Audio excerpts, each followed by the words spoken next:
Hey guys, tonight we're talking about what it was really like to be a dog in medieval Europe.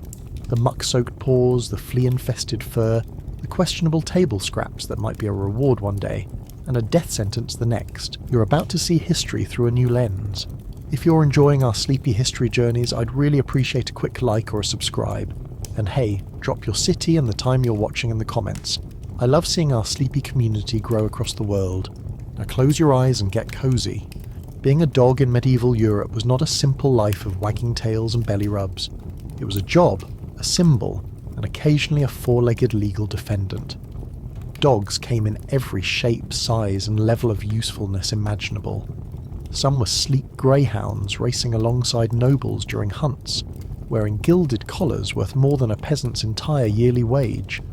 Others were shaggy street mutts, half-starved and scavenging through refuse heaps behind taverns where the beer smelled stronger than the patrons. To medieval people, dogs weren't simply pets. They were working animals, status markers, and in some cases the first medieval alarm systems, though instead of a flashing light, you got a loud slobbery bark followed by the possibility of a bite. Many were trained to guard granaries, an important role in a time when grain attracted rats the way a butcher's stall attracted flies. Cats often got the credit for rodent control, but cats were also prone to sleeping off ale-soaked leftovers behind the hearth. Dogs didn't mind pulling a double shift. Of course, owning a dog in this period wasn't just about companionship or pest control. In noble households, breeds were carefully chosen to reflect wealth and refinement. The greyhound, for example, wasn't just fast. It was a living, breathing medieval status update. Laws in certain regions even restricted who could own one. If you were a peasant and caught with a greyhound, you might have it taken away, and in an era obsessed with hierarchy, that rule made perfect sense to them. Historical records show that some dogs worked as messengers, carrying small satchels or scrolls between settlements. Others were trained for war, armoured in leather or quilted padding, though the average medieval war dog's actual job was less about battle glory and more about intimidating enemies or causing chaos among opposing horses. Some even guarded prisoners or chased down thieves, although they probably didn't see much distinction between a thief and anyone running away with a ham. Life wasn't all work though, at least not every day. In wealthy households, hunting hounds could be fed better than peasants. Chroniclers mention them eating bread soaked in milk, meat scraps, or even dishes prepared specifically for the kennel. But this privilege could vanish overnight. Famine didn't care how shiny your collar was. There are accounts from the harshest years where working dogs ended up in the stew pot, a grim reminder that in the medieval hierarchy of who gets to eat, humans always came first. And the law applied to dogs too. In certain towns, a dog could literally be put on trial for a crime. Historical court records from France and Switzerland document cases of dogs accused of theft, attacks, and even public nuisance. The proceedings were often as formal as those for humans, with a judge, witnesses, and sentencing.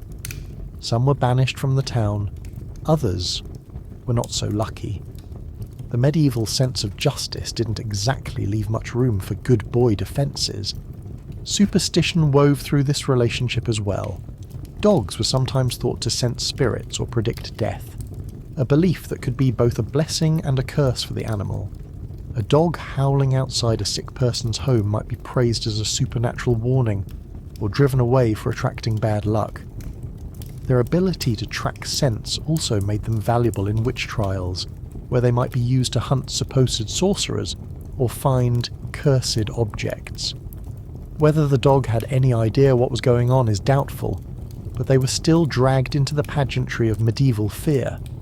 The smells, the scraps, the constant shuffle between beloved companion and expendable tool. It was a tightrope walk for survival.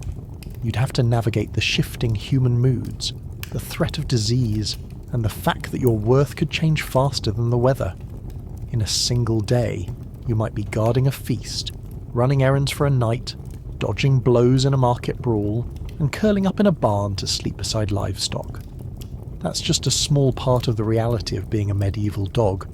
Protection, prosperity, and pest control all rolled into one muddy, panting package. sometimes all before sunset, you start the day in the place most medieval dogs did, somewhere damp. Damp barns, damp straw, damp castle courtyards, or just damp earth pressed flat where you curled up for the night. Damp was a constant in medieval Europe.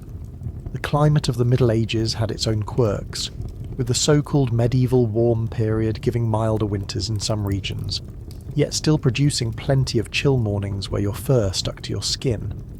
Dog blankets, if they existed at all, were usually just discarded sacks or scraps of old cloth.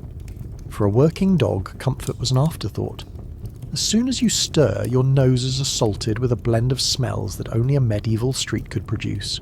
Human waste in the gutter, rotting vegetable matter from yesterday's market, the metallic tang of the blacksmith shop, and the sharp scent of wood smoke from a dozen hearths. Your sense of smell is magnitudes more powerful than any human's, so you're taking in layers they cannot even imagine. Who passed by last night? Which animals were moved through the street? Which food stalls have unguarded scraps worth stealing?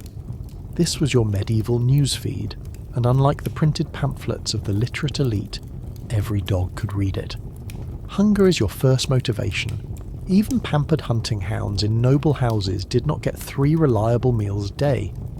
Historical kennel accounts from English estates show hounds being fed a mix of bread, grains and boiled meat when hunts were frequent, but on quiet weeks they might be left to scavenge.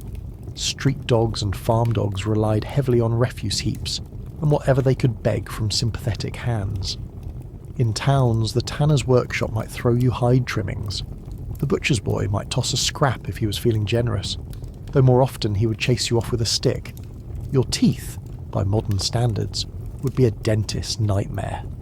No one brushed a dog's teeth in the 14th century. You wore them down on bones, tough hides, and whatever you could chew. Archaeological digs of medieval dog remains show considerable dental wear and signs of infection, but that did not stop dogs from chewing everything in sight, and the chewing was not just for eating. A dog that did not chew would risk boredom, and boredom could mean mischief, which in turn could mean punishment. Work came next because medieval dogs without a role were a rarity. Even the smallest lapdogs often doubled as flea magnets for their owners, intentionally kept close so the parasites would jump to them instead of to humans. Larger dogs guarded doorways, herded livestock or hauled small carts in certain regions. In Flanders, historical records mention dogs used to power small treadmills to churn butter or grind grain. While humans saw these tasks as efficient labour, you might have had a different view as you trotted endlessly in circles for hours. If you were a hunting hound, the morning could mean running alongside mounted riders, chasing deer or boar through thick woodland. Hunting was both sport and supply chain in the medieval mindset. A nobleman's hunt was a display of wealth and control over land, but the meat brought back also fed the household. Dogs in this role were valuable enough to merit special care, though special care might mean a leather collar with decorative fittings rather than anything resembling modern veterinary attention. For the street or farm dog, work was more opportunistic. You might patrol the edges of the property, barking at anything that looked remotely like a threat. In an era without doorbells, your bark was the alarm system. Some dogs were trained to differentiate between familiar neighbours and strangers. Others simply barked at everyone and everything, which medieval people tolerated more than you might expect, partly because any bark could serve as a deterrent, and partly because noise was simply part of daily life. Towns were loud with smithing, market shouts, church bells and livestock calls, so one more barking dog blended into the chorus. Water was another constant challenge. Clean drinking water for dogs was not a concern in most households. You drank from streams, wells and rain barrels, each with their own risks. In towns, runoff from streets could carry waste into your water sources. On farms, the water troughs were shared with other animals. Disease was inevitable, though medieval people were far more concerned with keeping their own water drinkable than with canine health. Despite this, many dogs survived into middle age, their hardy constitutions shaped by generations of equally resilient ancestors. Parasites were a medieval certainty. Fleas, ticks, and lice were so common that no one considered a dog without them. In fact, certain lapdogs were intentionally kept in noblewomen's chambers to attract fleas away from humans. This was not just rumour. Medieval manuscripts occasionally mention the belief that a dog could draw pests from a person's body. The dog would then be groomed to remove them, though groomed might simply mean scratching at them until they burst. For working dogs, there was little relief beyond rolling in dust or mud to suffocate the bugs. The midday brought changes depending on your station. A noble's hound might rest in the shade of a courtyard, tethered to a post and watched by a kennel master. A farm dog might follow its master to the fields, lying in the grass until needed to herd. A town stray might nap near a bakery, positioning itself to intercept anything dropped. Some dogs became familiar faces in specific neighbourhoods, unofficial mascots who were tolerated so long as they did not steal too much or bite anyone important. But even the most trusted dog was still property. Medieval law recognised dogs as possessions, and harming one could be punished if the owner complained. The reverse was also true. If a dog bit someone, the owner might be fined. In some cases, the dog itself could be punished. Legal records from France in the 15th century describe trials where dogs were formally accused of injury or theft. The ceremony of these events reveals just how seriously people took them, even if the logic seems strange today. As evening approached, your energy depended on how much food you had managed to secure. A full-bellied dog might curl up by the fire in a kitchen or guardroom. A hungry one would roam the alleys again, nose to the ground, searching for any edible scrap. In winter, survival meant finding warmth wherever you could, burrowing into hay with livestock, curling against another dog, or pressing yourself against a barn wall to block the wind. And so the cycle repeated day after day, a blend of work, scavenging, discomfort, and moments of fleeting comfort. To survive as a medieval dog, you needed more than loyalty or obedience. You needed adaptability, a strong stomach, and the ability to navigate a human world where affection and utility were constantly weighed against each other. The line between treasured companion and unwanted stray was as thin as a bone scraped clean. Hunting days were the closest thing medieval Europe had to a holiday for certain dogs, though the animals themselves might not have shared the human enthusiasm. In noble households, the hunt was more than a food-gathering expedition. It was a theatrical display of status, wealth, and control over land, and dogs were the central actors. Greyhounds, with their lean frames and unmatched speed, were the poster dogs of prestige. They appear in illuminated manuscripts and tapestries as symbols of nobility, their narrow heads and long legs almost exaggerated in depiction. This was not by accident. Medieval art often served as both decoration and propaganda, reminding anyone who looked at it exactly who had the privilege of owning such animals. The preparation for a hunt could rival the preparation for a small military campaign. Kennel masters, whose entire occupation revolved around the care and training of hounds, would select which animals were fit for the day's quarry. Different breeds were used for different stages of the hunt. Scent hounds, like bloodhounds, tracked game across vast stretches of woodland, their noses so sensitive they could follow trails hours old. Sight hounds, like greyhounds and whippets, would then chase down the prey in a burst of speed. Large mastiff-type dogs could be used to help bring down dangerous animals like wild boar, though this was as risky for the dog as it was for the hunter. The medieval boar hunt deserves its own mention. Boar were not the docile pigs of a farm pen.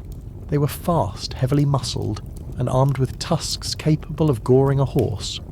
Dogs trained for boar hunting had to be both fearless and skilled at avoiding those tusks. Surviving a boar hunt was a badge of honour for a dog, though it often came with scars. Some owners outfitted their hunting dogs with padded leather coats or metal collars studded with spikes to protect their necks, but injuries were common. Historical accounts show that replacing a good hunting hound was costly, both in money and in training time, so careful owners guarded them as they would a prized weapon. When it came to deer, the process was more ceremonial. The chase could last for hours, with the dogs wearing down the animal until it was cornered or collapsed from exhaustion. For the human participants, the hunt was a test of endurance and horsemanship. For the dogs, it was an exercise in obedience and stamina. Once the deer was taken, the dogs were often rewarded with parts of the carcass considered unsuitable for the table, such as the offal. This practice was not purely charitable. Feeding the hounds in this way was also a method of reinforcing their association between the chase and the reward. Hunting was also a form of political theatre.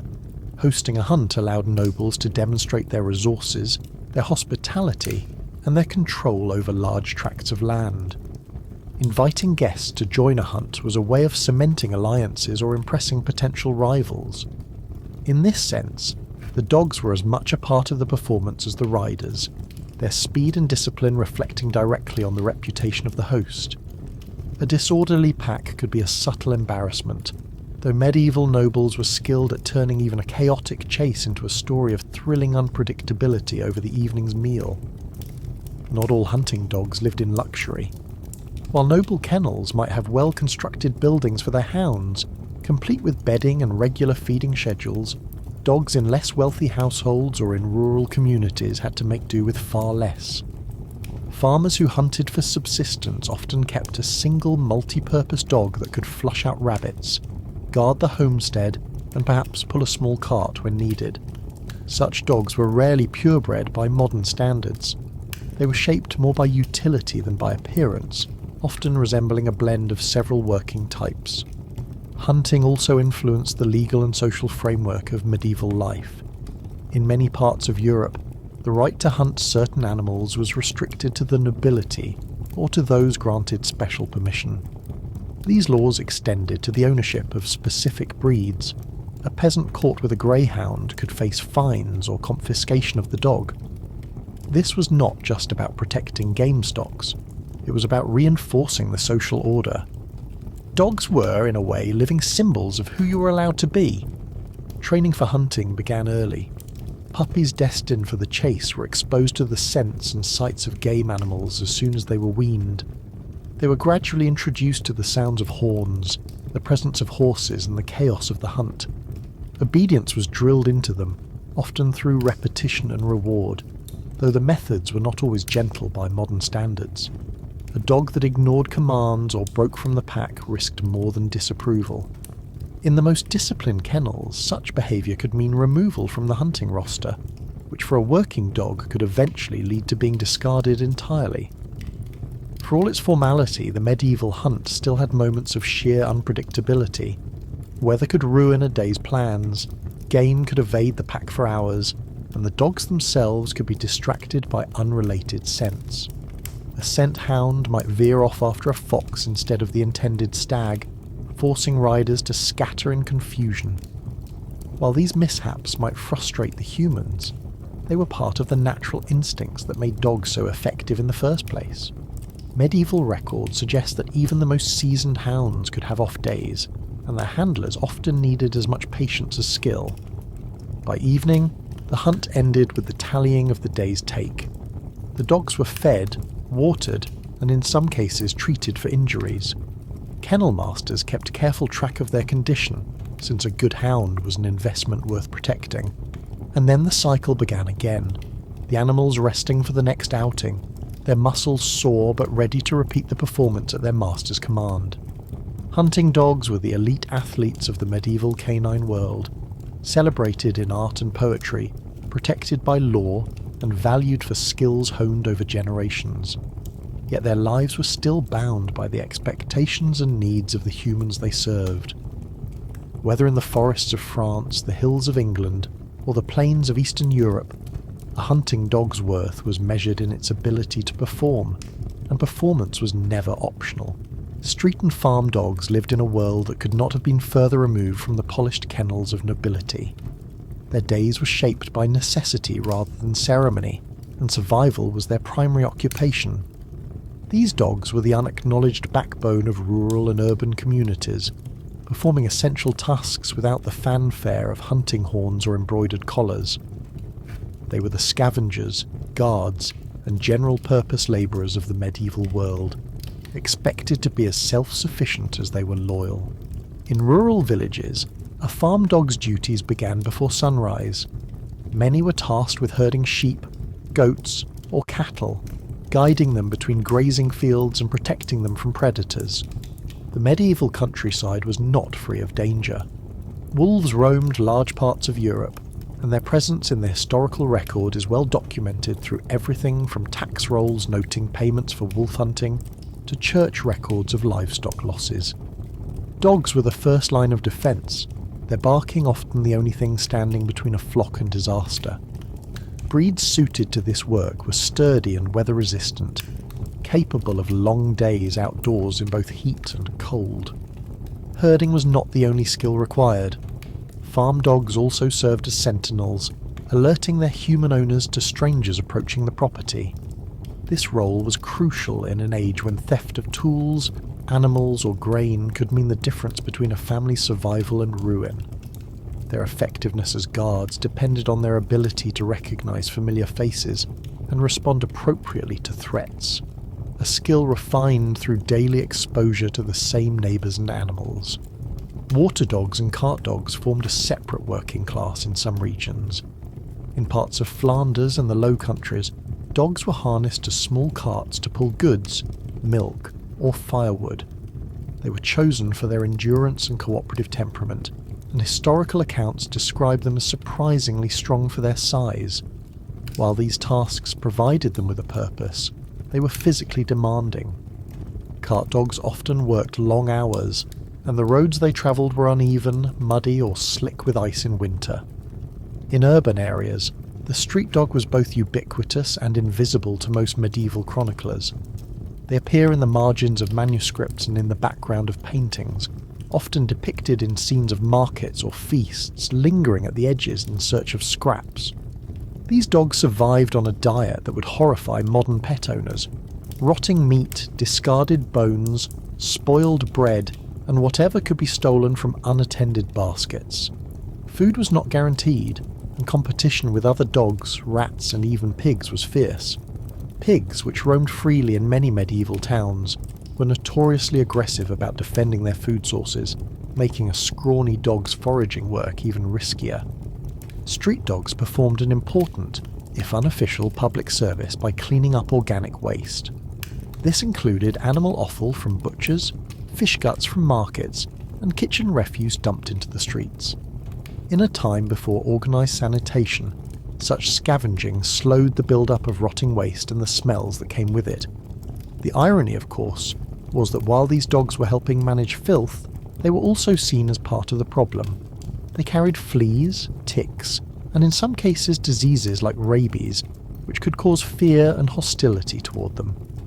Their relationship with humans was complicated.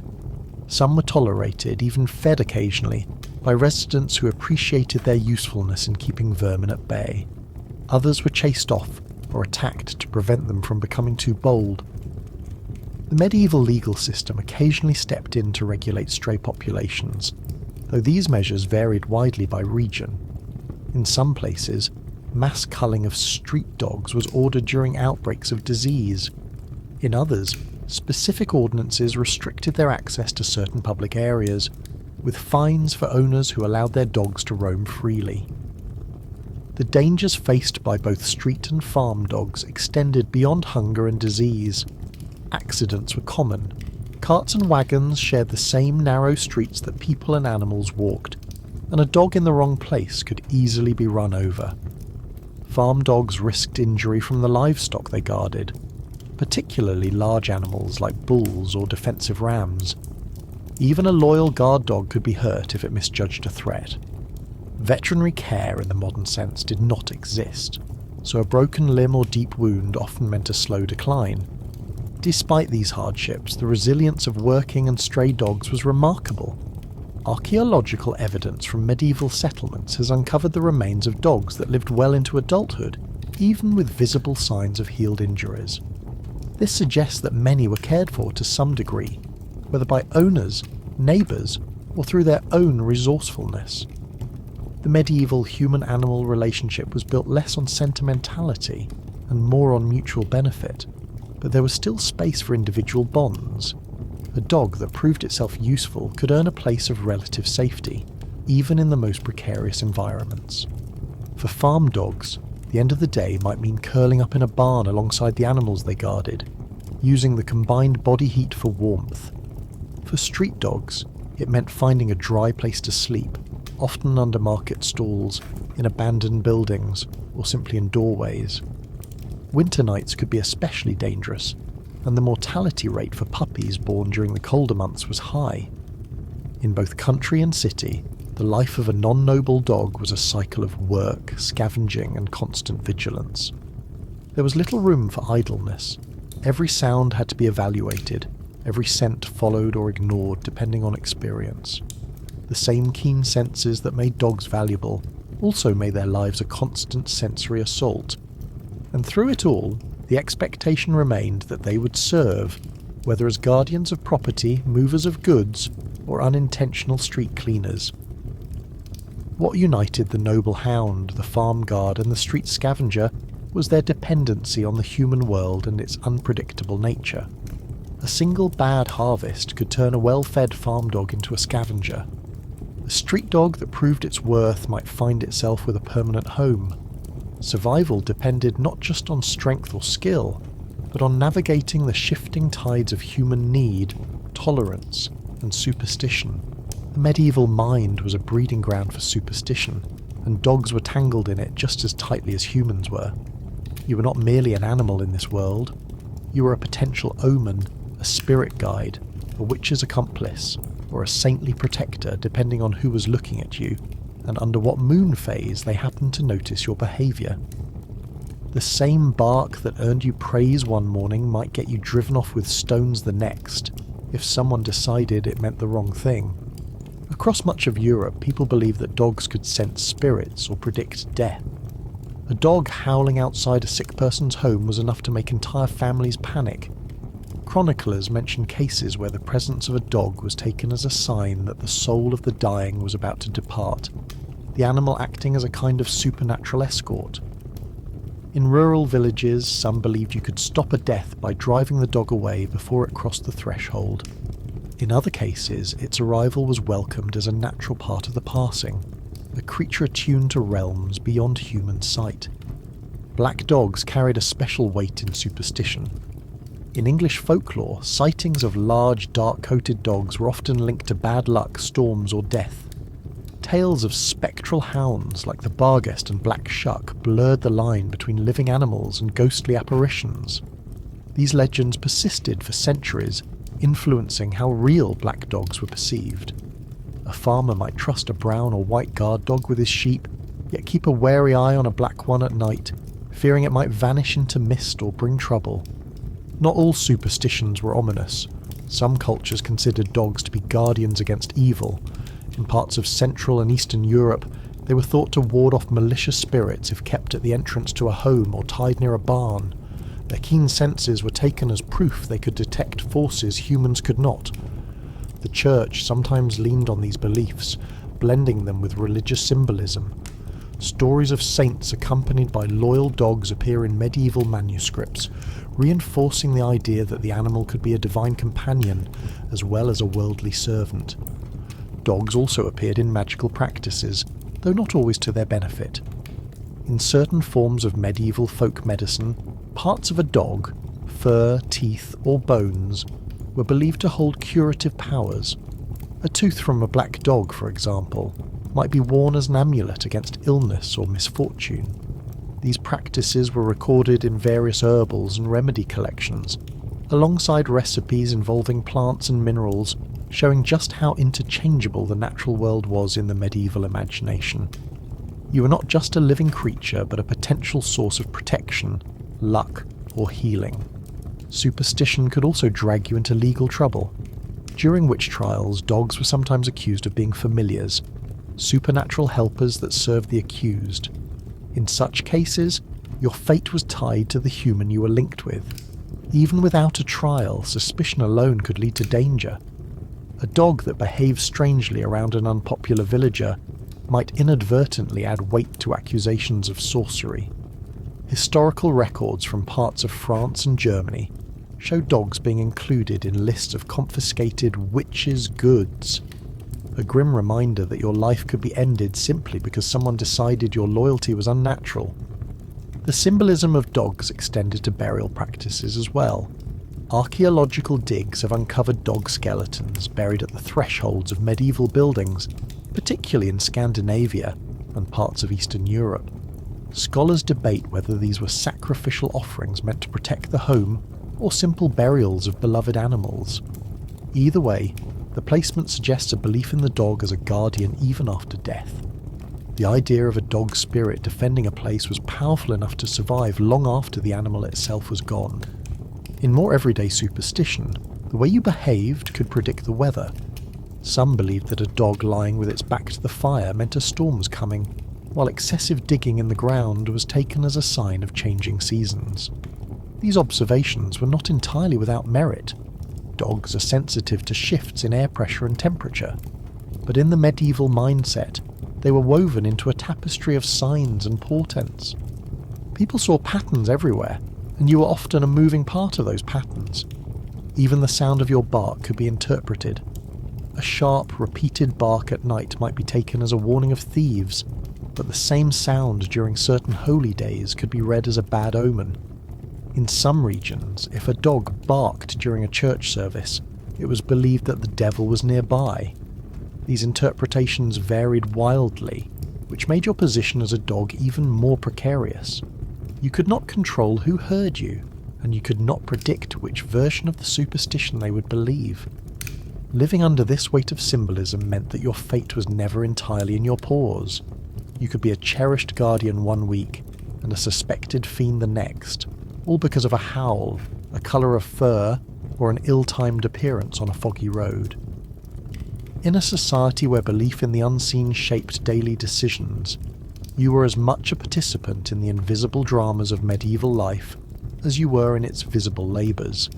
And the most dangerous part was that you had no say in which role you played. Illness was as constant a companion in a medieval dog's life as fleas, and the veterinary understanding of the time was a strange mix of observation, superstition, and outright guesswork. There were no dedicated veterinary hospitals in Europe for most of the Middle Ages. Care for animals fell to their owners, local farriers, or people who specialised in treating livestock.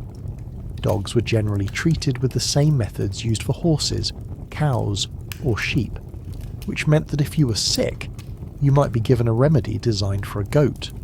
The most feared canine disease of the period was rabies, known in Latin texts as rabies or lissa. It was well known that this illness could pass from dog to human through bites, and medieval writers described its symptoms with a mix of accuracy and dramatic flair. Accounts speak of dogs becoming restless, snapping at invisible foes, and foaming at the mouth.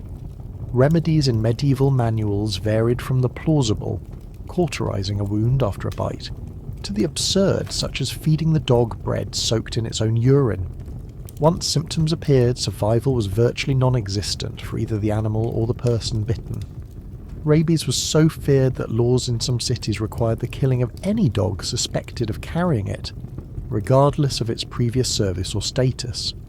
Other diseases, such as mange, were just as visible but less immediately deadly. Mange was a skin condition caused by mites that left a dog hairless in patches, with red, scabby skin. In an age when appearance could influence how an animal was treated, a mangy dog might be avoided altogether, even if it was otherwise healthy. Treatments for mange included washing the dog in mixtures of herbs, ashes and animal fat, or rubbing it with tar. Some believed that letting a mangy dog swim in the sea or a river could cure it, which probably did little beyond giving the dog a brief cool-off and a new smell. Wounds were another common hazard. Hunting dogs, guard dogs, and street dogs were all at risk of cuts, bites, and broken bones. Without sutures or antiseptics, injuries were managed with whatever was on hand. Rags for bandages, honey for cleaning, and sometimes poultices made from herbs like plantain or yarrow. Honey at least had mild antibacterial properties, but the rest was hit or miss. A badly injured dog might recover through sheer resilience, or it might succumb to infection, a word medieval healers did not yet fully understand. Some ailments were addressed with dietary changes, although the medieval idea of nutrition for dogs was based more on superstition than science. Dogs that appeared sluggish might be fed warm milk mixed with eggs. Those seen as too aggressive could be fed a diet of softened bread to cool the temper, reflecting the influence of humoral theory, the belief that behaviour was linked to bodily fluids and their balance. Meat was thought to heat the body and provoke energy or aggression, so some owners restricted it in an attempt to control their animals' temperaments. Parasites were a fact of life, and while fleas and ticks were tolerated, worms were another matter. A dog with a swollen belly or signs of weakness might be treated with herbal concoctions intended to drive out the worms. Some of these remedies included garlic, wormwood, or ground metals like tin, which were thought to have purging effects. The success rate of these treatments is questionable, but they show that medieval people did pay attention to the health of their animals, at least when those animals were valuable. Value was the deciding factor.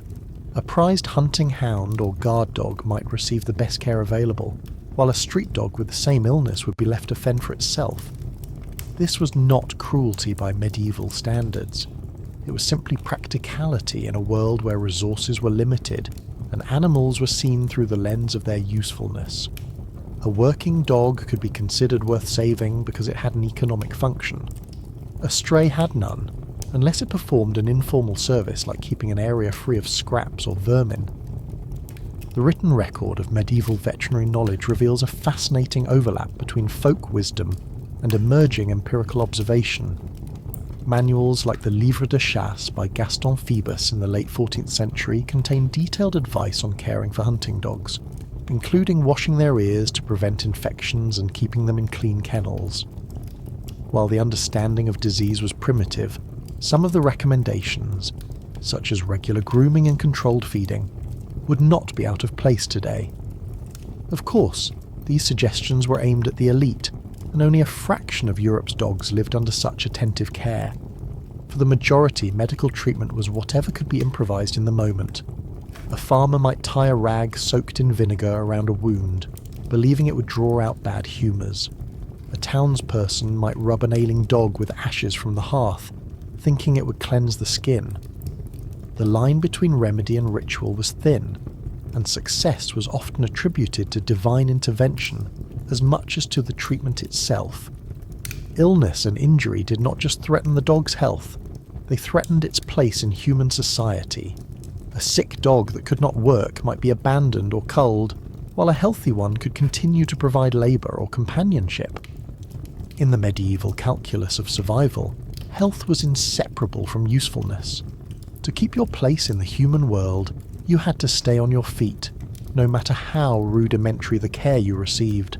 Feeding a dog in medieval Europe was less about meeting nutritional needs and more about what happened to be available, which meant your daily menu could swing wildly from hearty meat scraps to mouldy bread crusts dug out of a midden heap.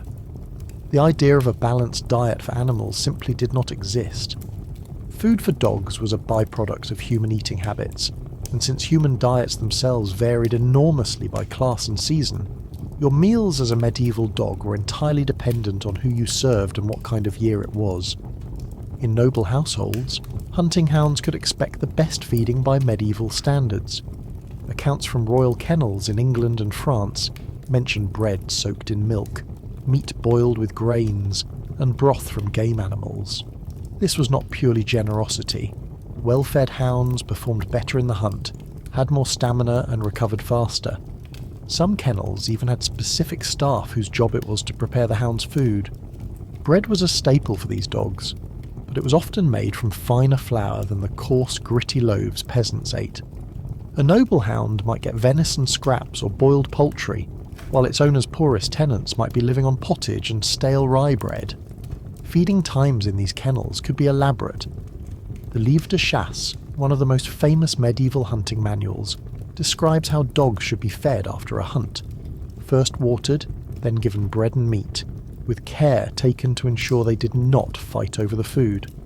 This attention to feeding etiquette was partly practical, to prevent injury, and partly ceremonial, reinforcing the image of a well-managed and disciplined pack. For farm dogs, meals were far simpler. Most were given whatever was left over from the human table, which might be vegetable scraps, bits of meat bone, or porridge. Since meat was a luxury for most peasants, dogs on farms often ate a largely grain-based diet, supplemented with anything they could catch. This meant rodents, rabbits, and the occasional unlucky bird. Dairy was more common in rural diets, so a farm dog might get whey or leftover buttermilk poured over stale bread. These foods provided energy, but they lacked the protein levels needed for optimal working performance. Urban dogs, especially strays, lived on a diet that modern veterinarians would call a nutritional nightmare. Markets were both a blessing and a curse for a hungry dog. Fishmongers' stalls offered discarded heads and tails, but they also attracted fierce competition from other dogs and from free-roaming pigs, which could easily drive a dog away. Bakers' stalls were easier targets, with bread being both portable and abundant, though older loaves might be hard enough to chip a tooth. Waste piles behind taverns were another source of food, though what you found there depended on the tavern's clientele and how much ale they had consumed before spilling their plates into the street. Season played a huge role in feeding. Autumn could be a time of relative abundance, with harvest festivals and slaughtering season producing more waste and scraps. Winter, however, was harsh. Stored food was carefully rationed, and few could spare extra for animals. In famine years, even valuable working dogs might be underfed or slaughtered for meat. Chroniclers record grim accounts from the worst famines in the 14th century where all manner of animals, dogs included, disappeared from towns entirely. The medieval attitude toward feeding dogs was shaped by their role in society. Dogs that earned their keep were fed when possible, but they were expected to adapt and scavenge when necessary. This adaptability is part of why dogs thrived in such conditions. Archaeological analysis of medieval dog remains shows signs of a highly varied diet, including bones from game animals, fish scales, and even traces of plant matter, confirming that they ate whatever they could find or were given. Not all feeding practices were purely about sustenance. In some areas, dogs were given specific foods to influence their behaviour. The humoral theory, which linked temperament to bodily fluids, extended to animals. Meat was thought to heat the body and could make a dog more energetic or aggressive, while bread and milk were considered more cooling and calming. Whether this actually worked was irrelevant. The belief shaped how certain dogs were fed, especially those used for guarding or fighting. Even in noble courts, feeding could be inconsistent. During long hunting trips or military campaigns, hounds might be fed little more than dried bread and water for days at a time. This was seen as part of keeping them lean and eager to chase game. In towns and villages, scarcity was not a strategy but a reality, and dogs survived by becoming opportunists. The hierarchy of feeding was clear. Humans ate first, then the animals that directly supported food production: oxen, horses, chickens, pigs. Dogs came after that, unless they were prized hunting animals or status symbols. This meant that a noble's lapdog might eat better than a farmer's child, while a shepherd's loyal guard might go days without a proper meal in a bad season. Eating for a medieval dog was never just about hunger. It was about status, opportunity, and timing. A single feast day could mean a belly full of rich scraps and marrow bones. The following week might bring nothing more than stale crusts and a desperate search through the refuse heap. The ability to survive meant being ready for either. Training in the medieval world was not a gentle matter of treats and clickers. It was a functional, often harsh process shaped entirely by what the dog was expected to do for its human. You were not trained for your enrichment. You were trained for utility, and that training had to stick because a dog that failed in its duties could be replaced, sold, or in some cases discarded entirely. This was a time when the value of an animal was measured in direct results, and every command had a purpose tied to survival, status, or profit. In noble hunting kennels, training began almost as soon as a pup could follow an adult dog. The Livre de Chasse and similar manuals outline detailed methods for raising hunting dogs, emphasizing gradual exposure to the sights, sounds, and smells they would encounter in the field. Puppies were brought to watch hunts before participating. learning to respond to the sound of horns and the calls of their handlers. Each breed or type of hound had its own role, and commands reflected that. Scent hounds were trained to lower their noses and follow a trail without distraction, while sight hounds learned to stay still until released for the chase. Hand signals and vocal cues were used together, since the chaos of a hunt could drown out words. Whistles were common for distance control, and some handlers used distinct horn calls for different stages of the pursuit. Dogs were also conditioned to ignore game animals that were off limits, which was particularly important in regions with strict hunting laws. Disobeying this could result in the dog chasing forbidden quarry like deer reserved for royal hunting grounds, a serious offence that could cause trouble for both dog and master. Farm dogs had their own set of training priorities. Herding dogs were taught through a mix of instinct exploitation and repetitive commands. They learned to respond to shouts, whistles, and sometimes stones thrown to signal direction changes. A good herder could manage a flock with minimal human intervention, circling and steering the animals toward gates or away from hazards. This skill saved time and labour, which meant a well-trained herding dog could be as valuable to a farmer as another set of human hands. Guard dogs were conditioned for territorial awareness. Training here was less about complex commands and more about teaching the dog who belonged and who did not. Barking at strangers was encouraged, while tolerating familiar neighbours and livestock was essential. Some guard dogs were also taught to accompany their owners to market or patrol the boundaries of property at night. The medieval city at night was a world of shadows and risks, and a barking dog was a deterrent far more affordable than a human watchman. Cart dogs, used in parts of the Low Countries and other urban areas, were trained to walk steadily between the shafts of their small wagons and to respond to guiding words or touches from their driver. They needed to ignore distractions, navigate busy streets, and avoid panicking in crowds. The training was purely practical, aimed at keeping the load moving without incident. Discipline could be severe. Harsh physical correction was common, and the line between discipline and cruelty was thinner than most modern people would accept. A dog that disobeyed repeatedly might be chained for long periods, denied food temporarily, or even maimed to prevent further trouble. While not universal, these measures reflect the reality that animals were tools as much as companions in the medieval mindset. There were certainly handlers who cared for their dogs with patience, but such care was motivated by the dog's usefulness rather than sentiment. Still, medieval training did recognise the importance of bonding. Kennel masters often emphasised that a hunting dog worked best for someone it trusted. Farm dogs raised alongside livestock learned the patterns of their charges more effectively than those brought in later. Trust and familiarity were considered practical assets, not luxuries.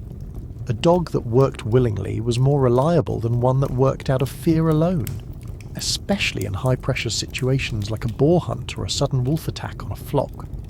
Specialised training also existed for more unusual roles.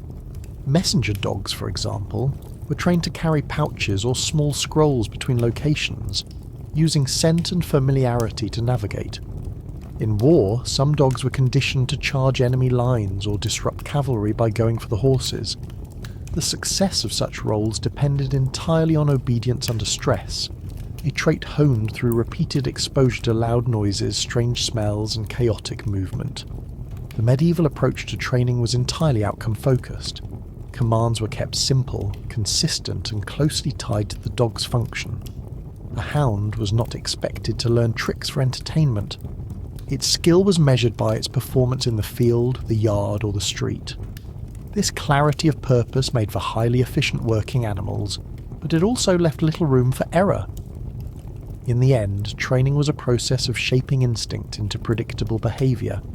Medieval people understood dogs well enough to know that patience, repetition, and clear expectations produced the best results, even if their methods lacked the gentleness many prefer today.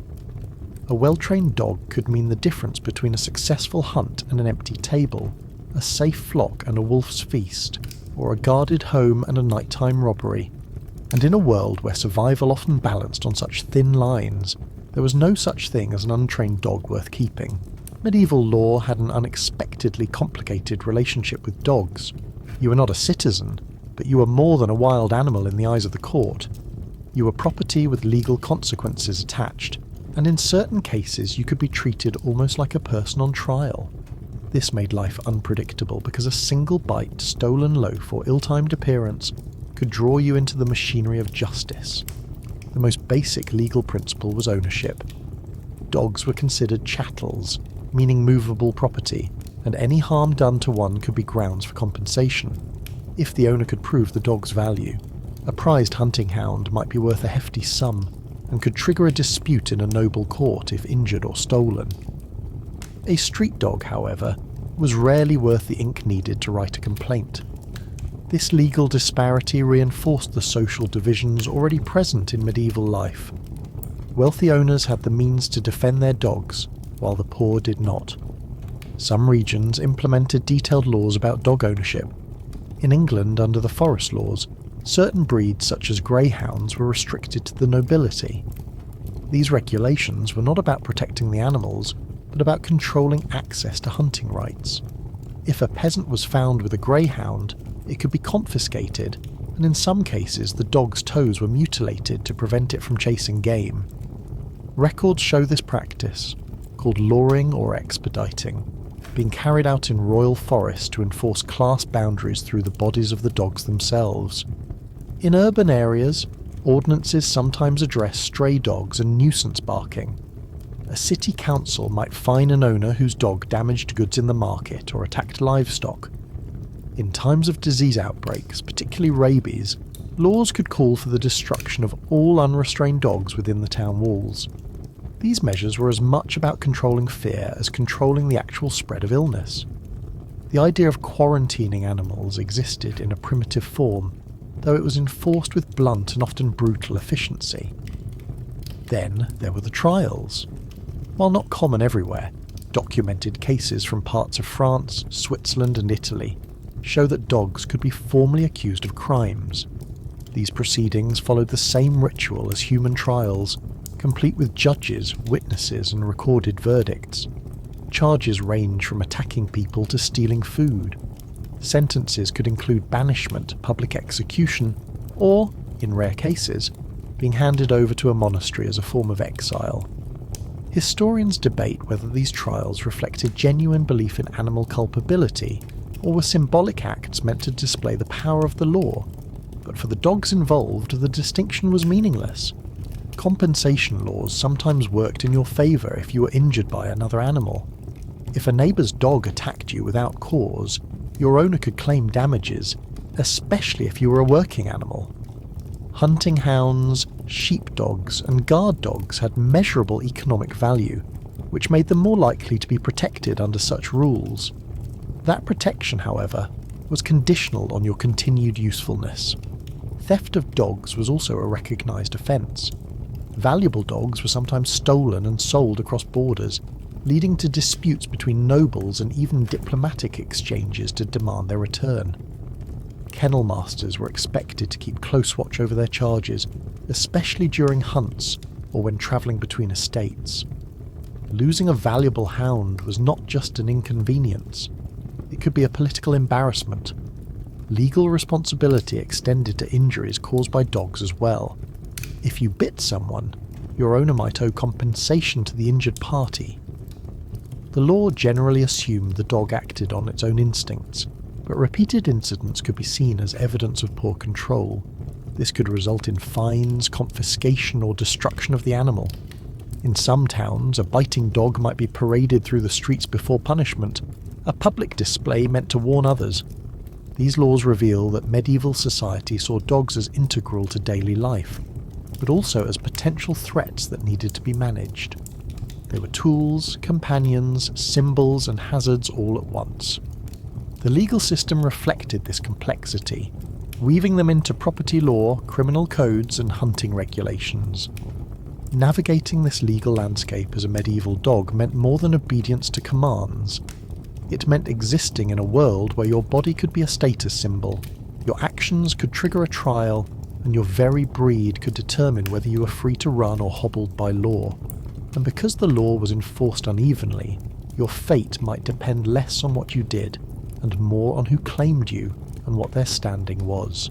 War was one of the few arenas where a medieval dog's role could elevate it from a household worker to a creature of real strategic value. Dogs in warfare were not a constant presence on every battlefield, but when they were used, their roles were deliberate and tailored to the needs of the conflict. They could serve as guards, messengers, scouts, or even direct participants in combat. Whether in the chaos of a siege or the ordered march of a military campaign, a dog's senses and loyalty made it an adaptable tool of war. Guarding military encampments was perhaps the most common wartime duty for dogs. An army on the move could not afford to be surprised by enemy scouts or thieves in the night.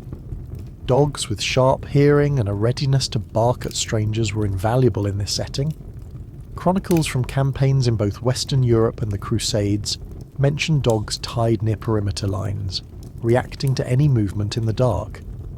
In an era without electric lights or alarm systems, their warning barks could be the difference between a stolen supply cart and a thwarted raid.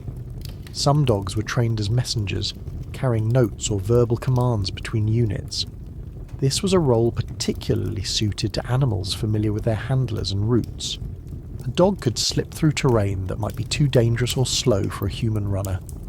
In the thick of battle, they could navigate chaos by following scent cues and familiar voices.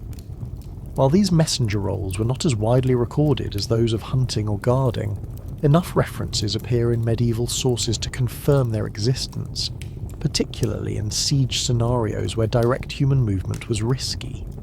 Siege warfare also made use of dogs in more subtle ways. Some were kept in castle courtyards during long blockades, both for companionship and as an early warning system against tunnelling or surprise assaults. A dog's reaction to underground noise or distant movement could alert defenders to enemy activity before it reached the walls. The same instincts that serve farm dogs against predators were redirected toward the human threats of war. In more aggressive uses, large mastiff-type dogs were sometimes deployed to intimidate or disrupt enemy forces. Armoured in leather or padded cloth, these dogs could be sent to break up cavalry formations by frightening horses. The idea was not necessarily to have the dogs bring down the riders, but to cause enough disorder for infantry to exploit. This tactic appears in accounts from both European and Mediterranean conflicts, though it was not universally effective. Horses accustomed to dogs might ignore them entirely, while poorly trained war dogs could panic and flee, adding to the confusion rather than helping. Dogs also served a role in morale and companionship. Campaigning was grueling, and many soldiers valued having dogs in camp for the same reasons humans had kept them for millennia. They were a source of comfort, familiarity, and a link to home. In some cases, dogs were gifted between allies or brought back as spoils of war, further cementing their place in the human stories of conflict. The logistical side of wartime dog keeping could be challenging. Dogs needed food, water, and shelter, just like the men they served alongside. On long campaigns, they might be fed scraps from the communal cooking pots, bones from butchered animals, or in leaner times, whatever could be scavenged. Disease was a constant threat in crowded camps, and dogs could suffer from the same outbreaks that afflicted soldiers. Fleas and ticks thrived in these environments, and while they were seen as an unavoidable nuisance, they could spread illness quickly. While war could elevate a dog's status in the eyes of its handlers, it could also shorten its life considerably. Injuries from weapons, trampling by horses, or simple exhaustion took their toll. A wounded dog might receive basic care if it was considered valuable, but most armies lack the means or inclination to maintain non-human casualties. Those that survived a campaign could return home with their handlers, where they might be rewarded with a place of honour, or simply return to their pre-war duties as if nothing had happened. The image of the war dog in medieval times was never as romanticised as it would later become. They were respected for their utility, but not elevated to symbols of national pride. Their service was practical, rooted in the needs of the moment. A dog in war was expected to do its job without hesitation, and its worth was measured entirely in its contribution to the campaign's success. Serving in war required the same traits that kept a dog alive in peacetime: adaptability, endurance, and a bond with the humans it served. But it also demanded a tolerance for chaos, loud noise, and danger that few animals could manage. Those that could were valued tools of war, even if history often recorded their presence in passing rather than in detail. Crime in the medieval world was a messy affair, and dogs were one of the few tools available for tracking down culprits when human witnesses failed.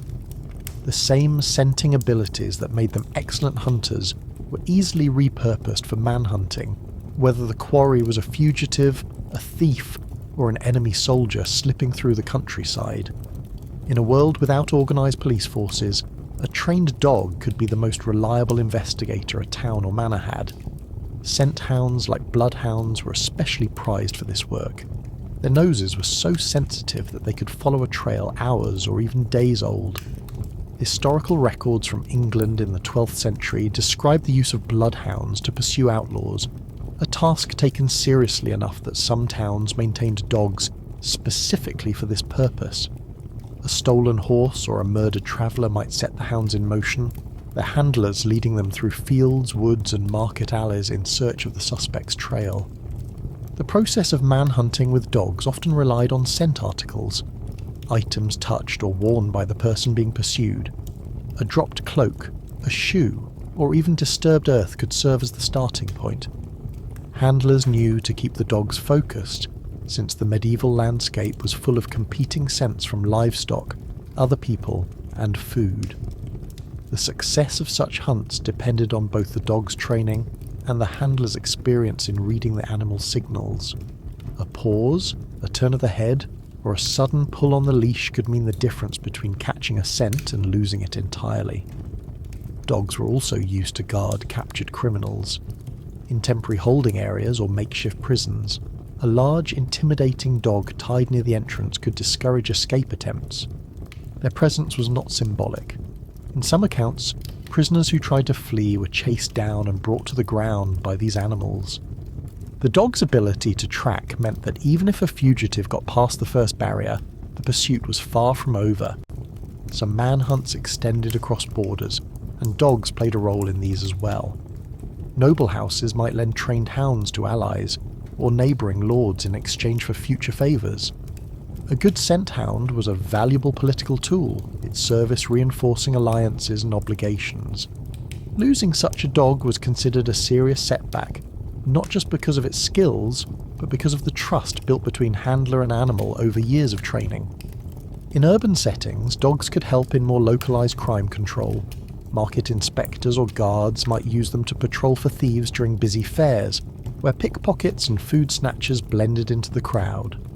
The dog's heightened senses made them useful for detecting movement or disturbances behind stalls, especially at night when the markets were closed but still vulnerable. A dog's bark could serve as a deterrent long before a thief came into view. Legal documents occasionally mention rewards for the return of stolen property thanks to canine assistance, though these were more likely to be informal acknowledgements than official payments. In some cases, the dog's success was celebrated locally, its name known in the community even if it never made it into formal history.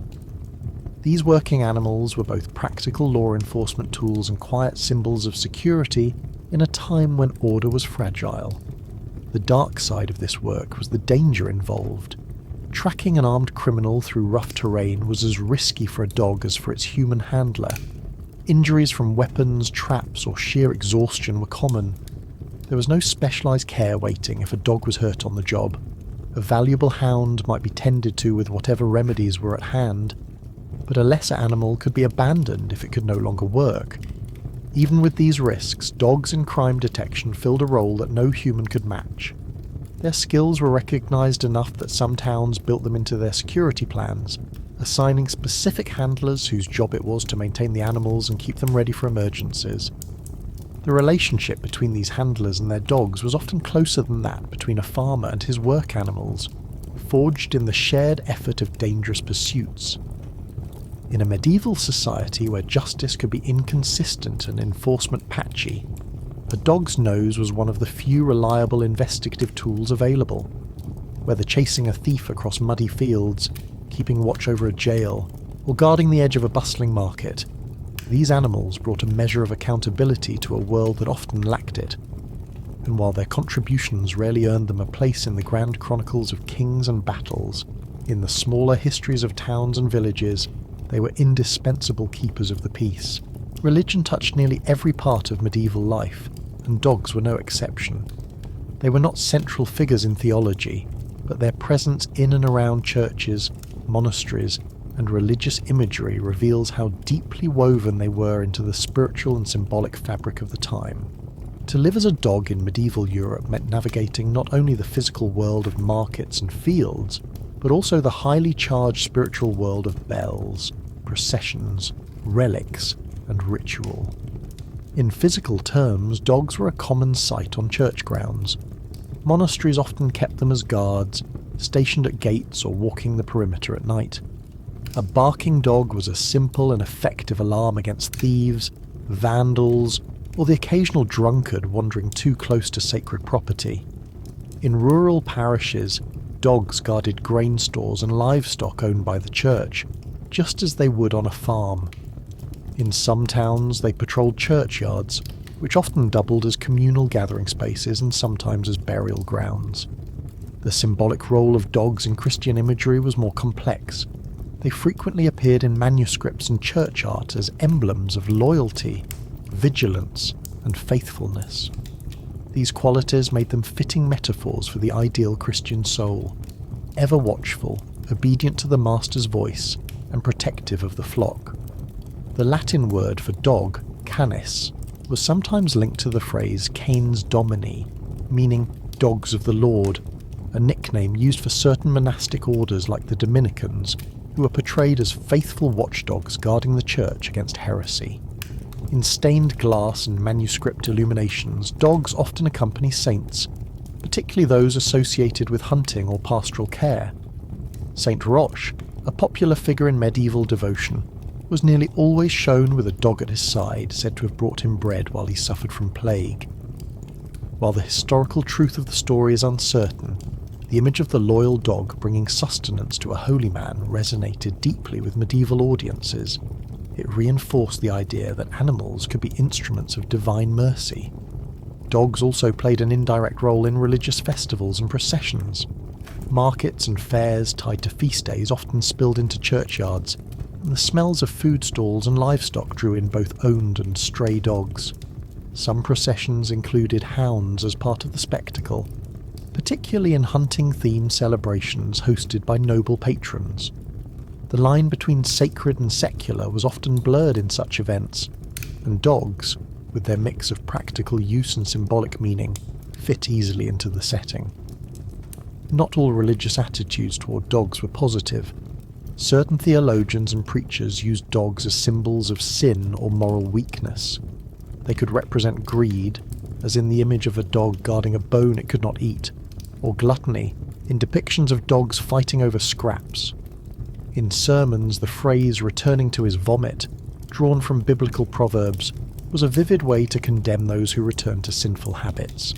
Such imagery would have been immediately recognizable to audiences familiar with canine behavior in their own streets and kitchens. Church laws sometimes restricted dogs from entering sacred spaces, particularly during services.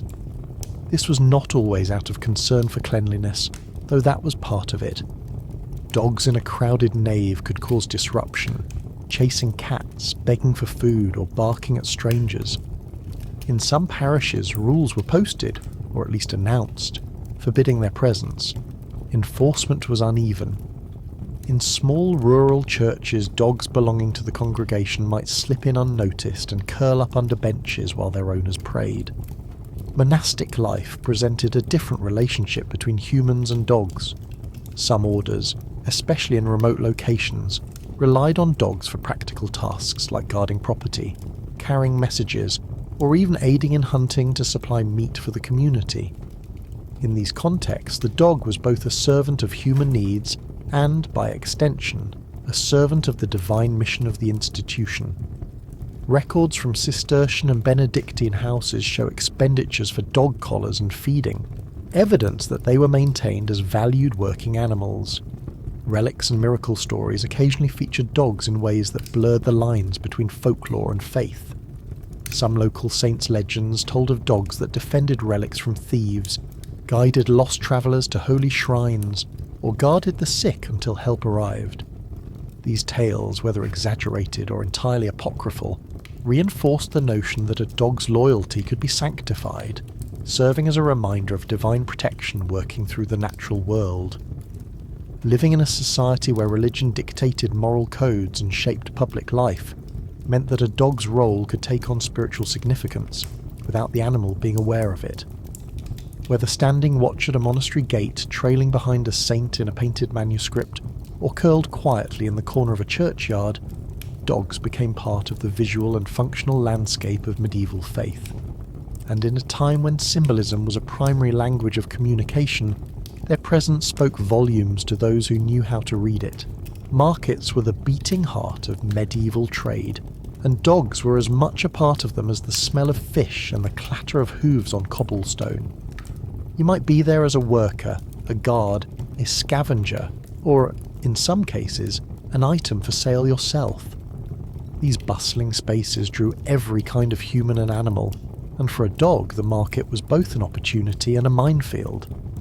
Merchants valued dogs for guarding their stalls, warehouses and carts. A barking animal could be enough to deter thieves, especially in the early morning or late evening when the market was quieter.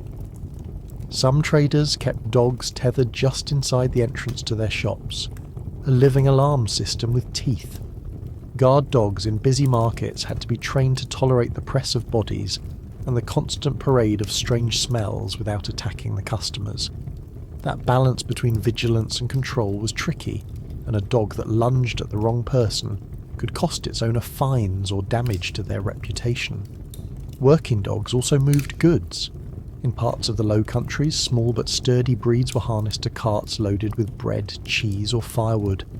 Their compact size allowed them to navigate narrow streets that larger animals could not manage. Pulling carts through crowded lanes demanded steady nerves, as stalls overflowed with produce, baskets and livestock. A moment's distraction could topple the cart or scatter goods into the street, creating chaos. Markets were also prime territory for scavenging dogs. Fishmongers' stalls in particular drew packs of opportunists, waiting for scraps or discarded heads. Butchers were another magnet, though they were quick to drive away intruders with sticks or shouts. Dogs that survived long in market environments learned the rhythms of each vendor, when the offcuts were likely to be tossed, and when a swift retreat was the better option. These scavengers performed an unacknowledged public service by consuming waste that would otherwise rot in the gutters. For many stray or working dogs, markets doubled as meeting points. Stray populations often stabilised around such hubs, with a loose hierarchy emerging among regulars. Stronger or more assertive dogs claimed the best feeding spots, while others lingered at the edges, relying on speed and agility to grab morsels unnoticed. Conflicts were frequent, and the noise of growling, barking and snapping teeth was part of the market soundscape. Dogs themselves were sometimes sold as goods. Hunting hounds, guard dogs and herders could command significant prices, especially if they came with proof of training or a reputation for skill. Some markets had dedicated areas for livestock and working animals, where dogs were traded alongside horses, cattle and poultry. The trade in dogs was not purely local. Valuable animals could be brought from distant regions, either as gifts between nobles or as high-end merchandise for wealthy buyers. A skilled hound might travel farther in its lifetime than many medieval peasants. Certain markets also served as informal meeting places for handlers and breeders to exchange advice, training techniques, and stories of their animals. While not recorded as systematically as livestock breeding practices, this exchange of knowledge helped maintain working dog lines suited to local conditions and tasks. A coastal town might favour sturdy, weatherproof breeds for hauling and guarding boats, while a forested region would prize agile scent hounds for hunting. Religious feast days and fairs, often tied to market events, amplified the presence of dogs. The influx of visitors brought more food waste, more opportunities for theft, and more distractions. Some dogs accompanied travelling entertainers or beggars, adding to the spectacle. Others roamed freely, mingling with animals from visiting caravans and ships. The risk of disease transmission was high in these gatherings, with fleas and parasites moving easily between animals. Merchants sometimes used dogs in less visible but equally important roles, such as guarding storerooms at night or accompanying caravans between towns. The roads between markets could be dangerous, with bandits, wolves, and other threats lurking in the countryside. A dog's bark could alert travellers to danger and, in some cases, buy enough time to defend goods or flee. The market was a condensed version of medieval society, with its hierarchy, dangers and opportunities. For dogs, it offered the chance to work, to eat, and to interact with a dizzying range of people and animals. But it also demanded constant awareness, resilience, and the ability to navigate human moods and legal rules. In this environment, a dog could thrive through skill and cunning, or vanish overnight under a cartwheel or the blade of a butcher's knife. Travel in the medieval world was slow, unpredictable, and often dangerous, and dogs moved within it as companions, workers, and at times security systems on four legs. Whether trotting alongside a merchant caravan, padding beside a pilgrim on a holy journey, or guarding a noble's baggage train, dogs adapted to the road with a mix of endurance and alertness that made them indispensable. For merchants, dogs were both travelling guards and morale boosters. Caravans carrying cloth, salt, spices or grain were tempting targets for bandits, and a barking dog could serve as an early warning system long before danger appeared in sight. Some merchants kept large, mastiff-type dogs for this purpose, animals whose bulk and presence alone could dissuade thieves. Others preferred agile, medium-sized dogs that could weave in and out of the baggage line, keeping watch for movement in the bushes or the approach of strangers. Pilgrims too valued canine company, though for different reasons. The road to Santiago de Compostela or Rome was not just spiritually challenging but physically exhausting. A dog's companionship offered comfort, while its keen senses provided protection during nights spent in fields or at overcrowded hospices. Contemporary accounts occasionally mention pilgrims travelling with dogs that carried small bundles or guarded their owners while they slept. A loyal dog might also scavenge for scraps in a strange town, supplementing the meagre food rations that pilgrims often endured. Military expeditions moved with dogs as well. War dogs were not confined to battlefields. They travelled with armies, patrolling camp perimeters during marches and sleeping near supply wagons to protect food stores. When armies moved into hostile territory, dogs could be used to detect ambushes or to track enemy scouts. The rhythm of military travel was grueling, with long days of marching over rutted tracks, and a dog that could keep pace and remain alert was a valued asset. Travel by sea also brought dogs into unexpected roles. Ships carrying goods across the Channel or along the Mediterranean often kept dogs on board to control rats, which could devastate stored grain or gnaw through ropes. Dogs at sea had to adapt to cramped conditions, slippery decks, and the constant motion of the vessel. Some coastal trading towns became known for exporting hardy, rat-hunting dogs specifically for shipboard service. The challenges of travel for a dog were considerable. Roads were often nothing more than muddy tracks, full of ruts and puddles in wet weather and choking dust in summer. Snow and ice made winter journeys treacherous, while summer heat could exhaust even the hardiest animals. Water sources along the way were not always safe, and a dog might have to drink from stagnant ditches or muddy riverbanks. Illness could strike quickly, and veterinary care on the road was usually limited to whatever herbs or folk remedies the travellers knew. Food on the road was equally uncertain. A merchant's dog might be fed from the caravan supplies, while a pilgrim's dog relied on begging or scavenging along the way. In port towns and market stops, there was competition from local animals for whatever scraps could be found. Some travellers trained their dogs to hunt rabbits or birds en route, providing a small but valuable supplement to rations. Travelling dogs also had to be adaptable in social settings. Inns and way stations varied widely in their tolerance for animals. In some, dogs were welcomed into courtyards and given leftovers. In others, they were barred entirely, left outside to fend for themselves until their owners emerged. Encounters with strange dogs could be tense, especially in towns with established stray populations. Fights could break out over food or territory, and injuries on the road could be difficult to treat. Despite these challenges, the presence of a dog could mean the difference between safety and disaster.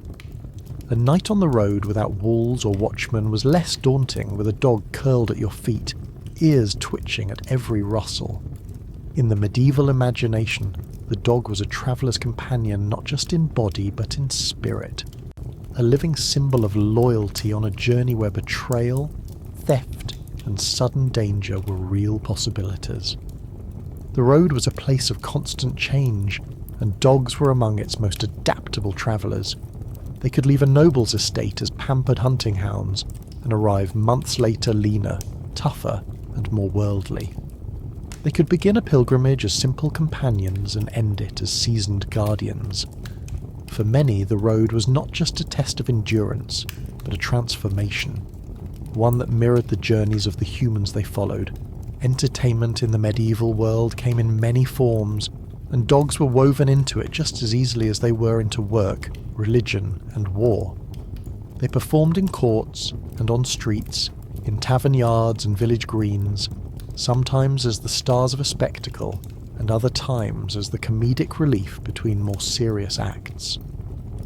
To a medieval audience, a dog could be a skilled performer, a living prop, or even the butt of a joke, and its role in entertainment reflected the same mix of utility and showmanship found in other parts of life. In noble courts, dogs often appeared in hunting pageants, elaborate events staged to impress visiting dignitaries or celebrate feast days. These were part sport, part theatre, with carefully choreographed chases and displays of obedience. Hunting hounds were paraded in decorated collars and sometimes fitted with colourful cloths to match their handler's livery. The sight of a pack charging across the field in unison was as much a performance for the watching crowd as it was a practical pursuit of game. Chronicles and illuminated manuscripts depict these hunts not only as demonstrations of skill, but as public affirmations of wealth and control over the natural world. Small lap dogs, particularly favoured by noble women, sometimes featured in indoor amusements. While not trained for complex tricks, they were bred for temperament and appearance, acting as living accessories in games and courtly pastimes. Their presence was itself a signal of refinement, and in some cases they were given as prizes in tournaments or contests. Owning such a dog was less about its practical use, and more about what it said about your place in society. Street performance brought out a very different kind of canine entertainer. Travelling entertainers and animal trainers moved from town to town with dogs, trained to jump through hoops, walk on their hind legs, or balance objects on their heads. These tricks were simple by modern standards, but drew crowds in marketplaces and at fairs. Dogs might also be part of comedic skits, playing the role of the mischievous thief or the hapless victim in a short scene. Payment for such performances often came in the form of coins tossed into a hat or scraps of food given directly to the dog. Bear baiting and other blood sports, while more brutal, also involved dogs and drew large audiences. Mastiffs and similar large breeds were pitted against chained bears or bulls in contests of endurance and ferocity. These events, common in some parts of Europe, were as much about displaying the animal's strength as they were about public amusement. While they were spectacles for humans, for the dogs they were dangerous, exhausting, and often fatal. The survival of an animal through multiple matches could make it a local celebrity, though the fame did little to improve its quality of life. Fairs and festivals, especially those tied to religious feast days, offered a middle ground between the grandeur of courtly hunts and the roughness of blood sports. Parades might feature dogs bedecked in ribbons, following behind musicians or dancing alongside jesters. Some were trained to carry small baskets in their mouths, delivering flowers or tokens to audience members. Others simply ran ahead of the procession, adding energy and unpredictability to the event. Taverns and inns, hubs of social life, often became informal stages for dog-based entertainment, A regular patron's dog might be coaxed into showing off a trick for the crowd, rewarded with bits of bread or meat from the table. The atmosphere was less structured than in public performances, but the same pleasure in watching an animal's skill or antics was there. In rural areas, competitions between dogs, such as informal races, sometimes broke out on feast days, giving owners bragging rights and audiences a bit of harmless rivalry to cheer on. Even religious-themed plays occasionally incorporated dogs, particularly in scenes meant to evoke pastoral life, or to add a comic interlude. A well-timed bark could lighten the mood in an otherwise solemn performance, and in an age when live animals were part of everyday life, audiences found such appearances charming rather than distracting. The presence of dogs in entertainment reveals a medieval fascination with animals as both practical helpers and sources of joy. Whether running at the heels of nobles in a choreographed hunt, stealing the show in a market square, or amusing a tavern full of weary travellers, dogs occupied a space where work and play overlapped. They could be symbols of status, tools of spectacle, or simply the unexpected highlight of the day. For the dogs themselves, entertainment could mean anything from a brief romp in front of a laughing crowd to the grueling, dangerous demands of the bloodsport arena. The medieval taste for spectacle did not separate the enjoyable from the hazardous, and a dog's role in the show was determined entirely by the needs and whims of the humans who owned it. In that way, entertainment was just another part of the broader medieval pattern, where a dog's life, whether in toil, travel or performance, was always at the mercy of the human world it served. In medieval art and literature, dogs occupied a space that was at once symbolic, ornamental, and deeply rooted in everyday observation. They appeared in the margins of illuminated manuscripts, in the carved capitals of church columns, in tapestries hanging in noble halls, and in the stories told by poets and chroniclers. These depictions were not accidental decoration. Dogs were deliberately placed into the visual and literary record to convey ideas about loyalty, vigilance, status, or human folly. Illuminated manuscripts are one of the richest sources for understanding how medieval people saw dogs. In hunting scenes, hounds are rendered in motion, ears flattened, legs stretched in the chase. Artists often exaggerated their speed and grace, making them embodiments of noble skill. In more domestic contexts, small lapdogs are shown curled on the hems of noble women's gowns or sleeping near the fire. Even in religious manuscripts, dogs sometimes appear in the margins, chasing rabbits or playfully biting each other's ears, small, light-hearted interruptions to otherwise solemn texts. These marginal dogs tell us that medieval scribes and artists were keen observers of canine behaviour and willing to insert humour into sacred spaces. Tapestries provided a larger canvas for canine imagery. Hunting tapestries from the courts of Burgundy and France often featured entire packs of hounds, each distinct in colour and form, surrounding deer, boar or hare. The inclusion of dogs in these works was not simply decorative. It reinforced the wealth and prestige of the hunting party's owner. A nobleman with a pack of sleek greyhounds or sturdy mastiffs woven into the wall of his great hall was making a statement about his resources and refinement. The dogs themselves became part of the visual language of authority. Church sculpture also preserved the likeness of dogs, often at the feet of recumbent effigies on tombs. These stone animals symbolised loyalty and fidelity, virtues that the deceased was meant to embody. A knight's effigy might feature a hound resting by his boots, implying that his faithfulness to his lord or to God was as steadfast as a dog's to its master. In some cases, these sculpted dogs were rendered with remarkable detail, suggesting they may have been modelled after specific real animals known to the deceased. In literature, dogs carried a similar weight of meaning. Courtly romances often gave hunting hounds roles in the narrative, their skill and loyalty paralleling the virtues of the human heroes. Some poems even addressed dogs directly, praising their courage in the hunt, or their devotion in guarding home and hearth. In allegorical works, dogs could be cast as embodiments of virtues such as vigilance, charity, or truth. Conversely, Satirical texts sometimes use them as symbols of greed, gluttony, or base instinct, contrasting their behaviour with the ideals of noble conduct. Legal and didactic texts also reference dogs, often as examples in moral instruction. A preacher might warn against returning to sin with the proverb of the dog returning to its vomit, a vivid image that required no explanation to an audience familiar with canine habits. Similarly, the steadfast guard dog could be invoked in sermons about spiritual watchfulness, reminding the faithful to be as alert to temptation as a dog is to strangers at the gate. The recurring presence of dogs in art and literature also reflects the intimacy of their relationship with humans. Unlike more exotic animals depicted in bestiaries, lions, elephants, unicorns, dogs were familiar, accessible, and woven into the daily lives of every class from peasant to king. This familiarity made them potent symbols, their qualities easily understood by audiences regardless of education or status. The bestiaries themselves, those encyclopedic compilations of animal lore, often included dogs alongside more fantastical beasts.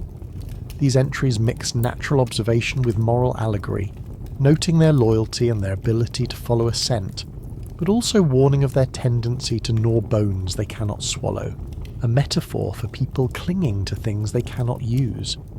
The medieval mind was comfortable blending fact and symbolism, and the dog fit neatly into both. Even graffiti and informal carvings on church walls or tavern beams sometimes featured dogs. These quick, crude images lacked the refinement of manuscript illuminations or courtly tapestries, but they reveal the same affection and recognition of dogs as a part of everyday life.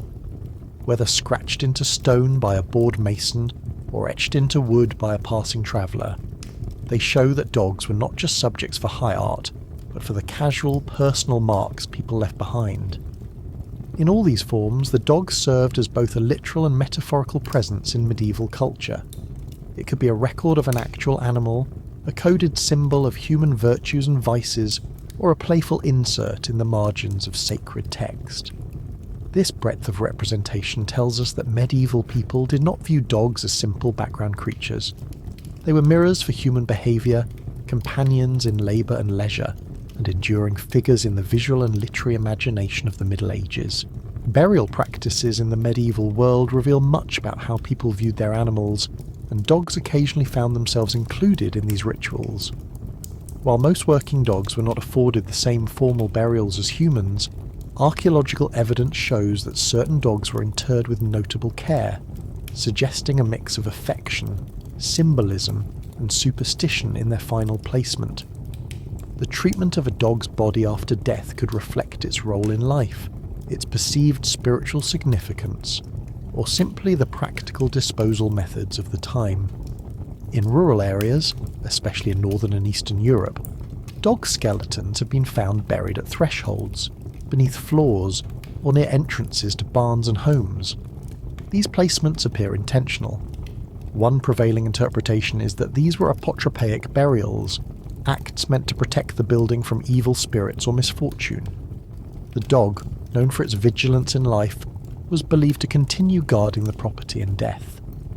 The concept was not unique to the Middle Ages, but medieval communities incorporated it into their own Christianized worldview, sometimes blending it with older pagan customs.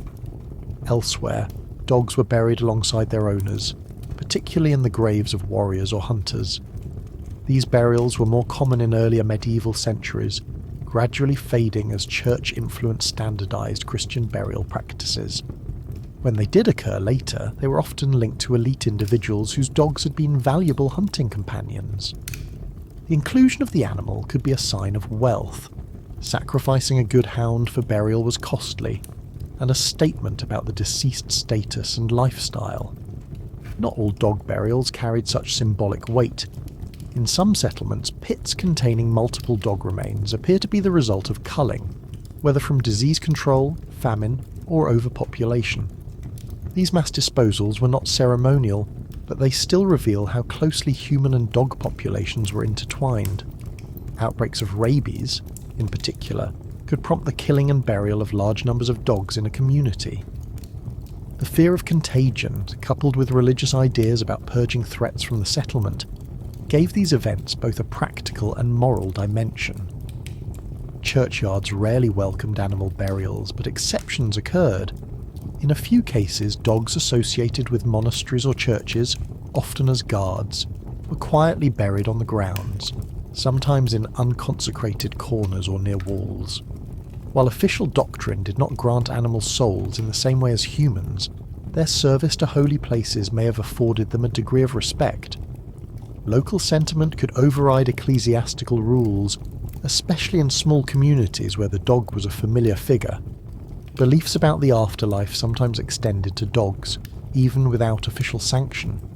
Folklore in various parts of Europe told of faithful hounds waiting at the gates of heaven, or guiding souls through dangerous passages after death.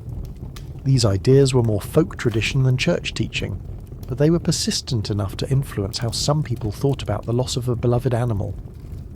In rural storytelling, a good dog might reappear as a spectral guardian, protecting the family for years after its burial.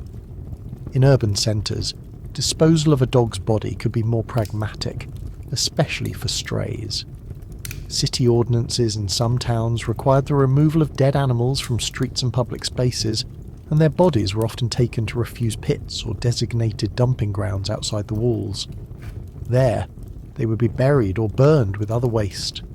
This was less a mark of disrespect and more a reflection of the crowded conditions and the necessity of maintaining public health. Artifacts found with some dog burials offer further clues.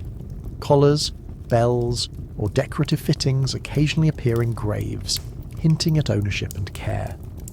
These items were valuable in themselves, so their inclusion suggests deliberate choice, either as a sign of mourning or as a symbolic gesture to equip the animal for whatever journey lay ahead. The preservation of such objects in the archaeological record underscores the complexity of the human-dog relationship, which could blend affection, utility, and ritual in a single act. The range of burial practices shows that medieval people did not have a single uniform approach to the death of a dog. A hound might be interred with ceremony, hidden beneath a threshold for protection, disposed of with other refuse, or memorialized in a story passed down for generations. Each choice reflected not only the dog's role in life, but also the beliefs, fears, and values of the humans it served. In death, as in life, the medieval dog remained bound to human society, its fate shaped entirely by the hands and minds of the people who had claimed it. In the world of medieval medicine, dogs were not only patients, but also active participants in the remedies and cures of the age, sometimes willingly, and sometimes very much not. The line between medical treatment, superstition, and outright magic was blurred, and a dog could find itself being dosed with herbs one day and harvested for parts the next. The human view of an animal's place in medicine was pragmatic to the point of coldness. If something from you might heal a person, it was fair game. As patients, dogs were often treated using the same medical theories applied to humans. The humoral system, the belief that health depended on the balance of 4 bodily fluids, was adapted for animals, with advice on cooling an overheated dog or warming a sluggish one. In the kennels of the wealthy, especially among hunting hounds, this could mean carefully controlling the diet, limiting meat to avoid excess heat in the body, or adding dairy and grains for balance. Washing with herbal infusions of rosemary, sage, or chamomile was recommended for skin conditions, though the remedies could be as much about smell as actual healing. When it came to injuries, particularly for hunting and guard dogs, treatment was functional and aimed at returning the animal to work quickly. Cuts might be cleaned with wine or vinegar, then covered with a poultice of crushed herbs like plantain or yarrow. These plants had real antibacterial properties, though that was not understood in modern terms. Dislocations or fractures were sometimes wrapped with splints of wood and bound in cloth soaked in animal fat, which was believed to draw out bad humours and speed healing. Street and farm dogs rarely received such attention. If they were sick, they either recovered naturally or died. But if a disease was considered dangerous to humans, rabies being the most feared, a sick dog could be killed outright to protect the community. In this way, the medical interest in a dog's condition was often driven more by human health than by concern for the animal itself. The most unsettling aspect of medieval medicine involving dogs was their use in remedies for human ailments. Various parts of a dog's body were believed to hold healing properties. Fat rendered from a dog was used in ointments for joint pain or swelling. Powdered dog bones were sometimes mixed into tonics for treating kidney stones or fevers. Even the ashes of a burned dog could appear in recipes for treating specific conditions, particularly those thought to be caused by malevolent magic. One of the most curious remedies involved the belief that sleeping with a dog could draw illness away from a human body. This was sometimes applied to children with fevers, who were made to lie beside a dog in the hope that the heat and sickness would transfer to the animal. Whether this idea emerged from observation or wishful thinking is unclear, but it was practiced widely enough to appear in multiple medical texts. The unfortunate outcome, of course, was that the dog could become sick or die, its death taken as proof that the treatment had worked. In cases of plague or suspected witchcraft, dogs could even be used as diagnostic tools. A dog's reaction to a sick person, approaching calmly or growling and avoiding them, might be taken as evidence of the cause of the illness. Calm behaviour could suggest a natural sickness, while avoidance could point to supernatural interference. This belief placed dogs in a precarious position, as a wrong reaction at the wrong time could draw suspicion toward both the animal and its owner. There were also remedies meant specifically for dogs, though these were usually intended for valuable working animals. Mange might be treated by rubbing the skin with mixtures of sulphur, ashes, and animal fat. Worms were addressed with infusions of wormwood or garlic. For sore feet after long hunts or journeys, some kennel masters applied poultices made from warm bread soaked in milk, bandaging the paws overnight. These treatments were more common in noble kennels where the economic value of a healthy dog outweighed the cost of the ingredients. The overlap of care and exploitation in medieval medicine says much about the human-animal relationship of the time. A dog might be nurtured when its work was needed, then used as a component in a remedy when it could no longer serve. To the medieval mind, this was not cruelty but practicality, part of the same worldview that saw all creatures as resources placed on Earth for human use. The medical role of dogs was therefore deeply intertwined with their social and economic value. In the life of a working hound, one might experience the gentle washing of a rosemary bath in the morning, and face the grim possibility of becoming part of someone's poultice by the evening. In an age when science, superstition and necessity mingled freely, a dog in medieval medicine was never just a patient. It was a cure, a tool, and sometimes a sacrifice. Vermin control was one of the most unglamorous yet essential jobs a dog could perform in the medieval world.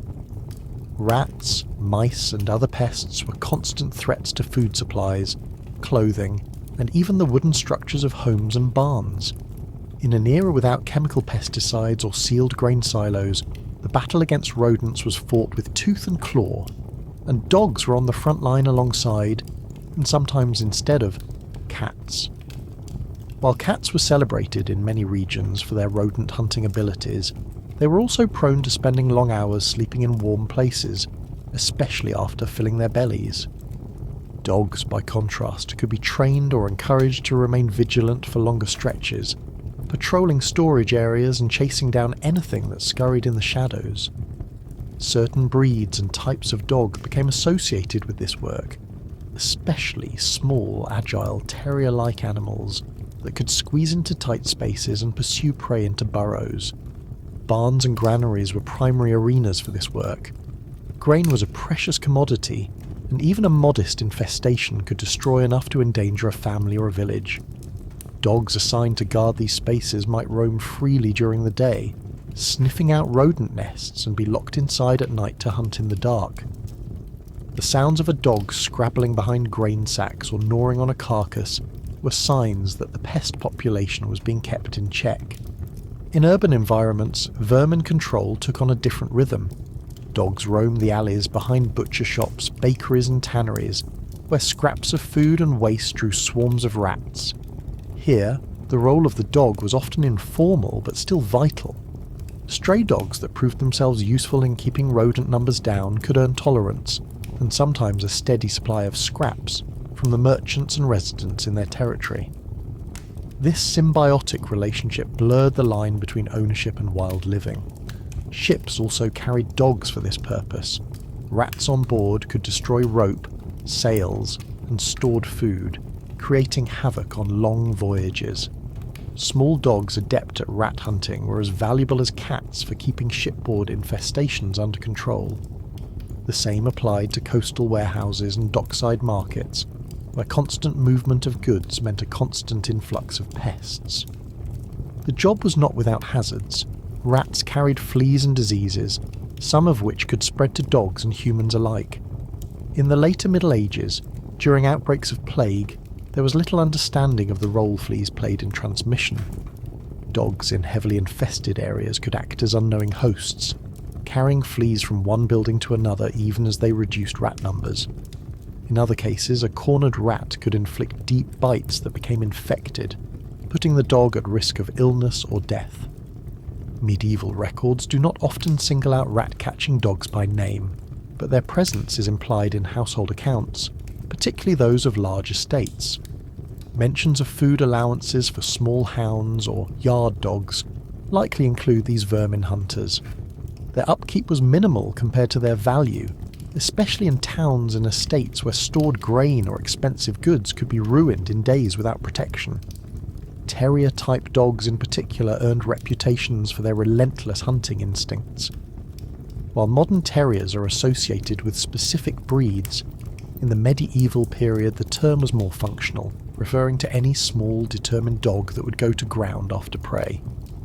These animals were bred for boldness and speed rather than appearance, and their role in vermin control ensured their place in both rural and urban economies. The work itself was repetitive and unending. There was no such thing as eradicating rodents in the medieval world, only keeping the numbers manageable. Dogs tasked with this job learned to patrol the same spaces over and over, responding to the faintest sound or scent. Success was measured not in total elimination, but in preventing a complete infestation from taking hold. For the dog, vermin control could mean long hours in cramped, dark and filthy conditions. Yet it was a role that provided security in return. A dog that proved itself as a skilled hunter of pests might secure regular food and shelter, even in lean years. In this way, the lowly rat catcher could carve out a stable existence in a society where survival was often precarious.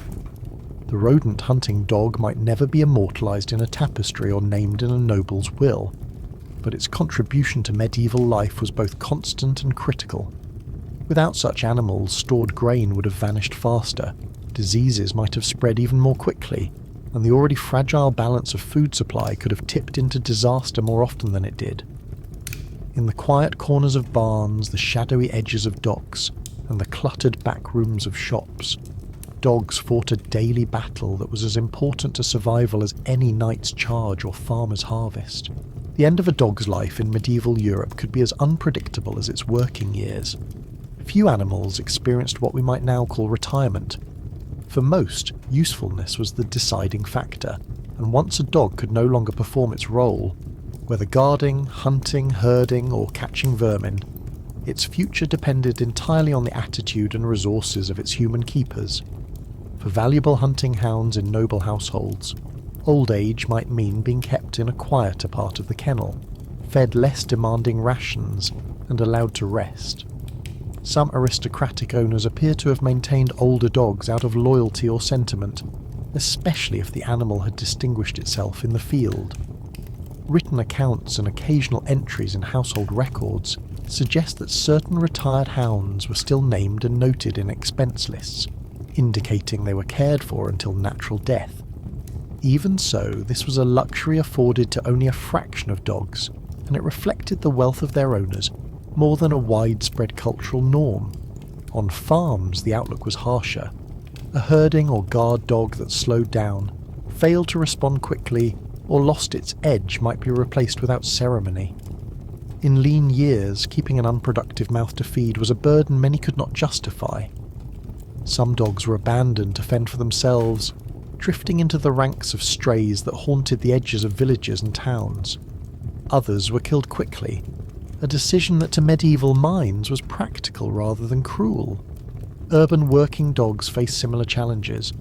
A market guard dog that could no longer deter thieves, or a cart dog whose strength had faded might be sold cheaply, given away, or left to roam. Some became semi-feral, scavenging in alleys and surviving on scraps until illness or injury caught up with them. For these animals, the end was usually quiet and unrecorded, their lives disappearing into the background noise of the city. Illness in old age often went untreated unless the dog was still considered useful. Arthritis, tooth loss, failing vision, and hearing problems were all common, and without intervention these conditions could quickly reduce an animal's ability to work. The medieval approach to veterinary care was reactive rather than preventative, and few owners spent time or resources on easing the final years of a dog that no longer contributed to their livelihood. There were exceptions. In monasteries and certain rural households, dogs might be kept on for companionship even after their working days were over. A monastery's gate dog, for example, might remain in the courtyard, sleeping in the sun and raising a token bark at passers-by.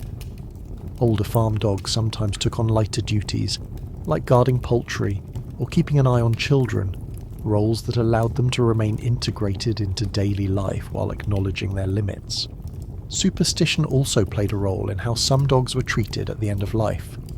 In regions where dogs were believed to possess protective spiritual qualities, an older animal might still be valued as a kind of living talisman. Its mere presence near a doorway or in a barn could be thought to ward off evil, even if it could no longer chase intruders. In such cases, the animal's survival was tied as much to belief as to function. Burial or disposal practices varied just as much as end-of-life care. Some older dogs that had served faithfully were buried with simple markers, either on the owner's property or in unconsecrated ground nearby. Others were discarded in refuse pits along with other animal remains. Archaeological finds show both scenarios: solitary dog skeletons in intentional burials and scattered bones mixed with household waste, reflecting the spectrum of human attitudes toward their passing. For the dog itself, there was no concept of retirement pension or ceremonial farewell. The transition from valued worker to liability could be sudden, and the line between the two was often razor thin. A harsh winter, a poor harvest, or an injury that made work impossible could tip the balance instantly. Yet in rare cases, especially among the wealthy, a dog's death might be marked with enough ceremony to make it into the historical record. There are accounts of noble hounds being mentioned in wills, given to trusted retainers, or memorialised in poetry. These instances were exceptional, but show that for some, the bond between human and dog was strong enough to transcend pure utility. In the end, the medieval dog's old age mirrored its working life, shaped entirely by human needs, beliefs, and resources. Some passed their final years in relative comfort, sleeping by the fire or wandering familiar grounds. Many more faded into the margins, their passing unmarked except in the quiet shift of the duties they once performed. Whether ending in honour or obscurity, their stories remained woven into the fabric of medieval life, even if most of them never made it into the chronicles. If you made it this far without scratching, congrats. You've outlasted about half the working dogs of the 14th century. And if you enjoyed this little bedtime reminder that your pet has it a lot better than you ever would in history, go ahead and click that like button. It's the modern equivalent of tossing me a scrap of salted pork. You can also subscribe for more relaxing, weirdly educational trips into the parts of history no knight ever wrote poetry about. It cost you nothing, unlike feeding a medieval hunting hound, which could bankrupt a small village. And seriously, tell me in the comments what time it is where you're watching from. I promise not to send a pack of historically accurate rat catchers to your house.